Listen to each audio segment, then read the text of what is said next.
Hey everybody, welcome to Build a Website from Scratch with HTML and CSS. This video is called Address. In this lecture, we're going to learn about the HTML5 tag address and how to use it. So open your code editor, and in your Lesson 2 folder that we've been working with the past few lectures, add a new file and call it address.html.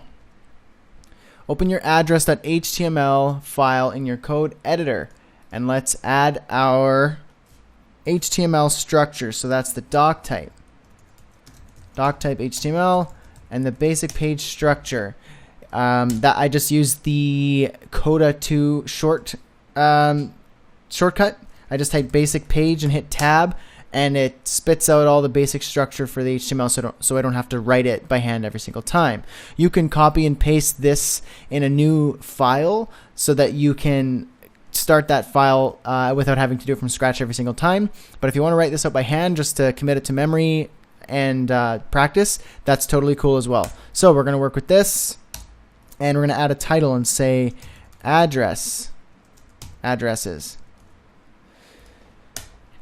And let's add the HTML5 tag address. So we use the address tag for an actual contact address, so like a mailing address. That's when you would use the address tag, not for a web address or something like that. You want to use it for an actual physical mailing address. That's what makes the most sense, using the address tag. And let's add an unordered list within the address tag. We already know how to do that. You open and close the UL tag for unordered list. Add a list item.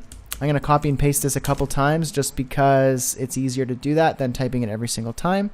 And in the list item, let's just start typing an address. So 123 Awesome Street. And I'm going to say Honolulu, Hawaii. And then I'm just going to say 90210.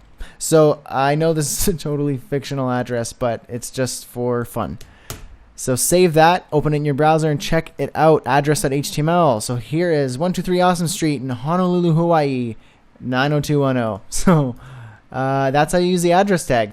You put an address in between here, and using an unordered list is a good way to structure it so that you can have a list of the address items. So that's it. That's the address tag. See you in the next lecture.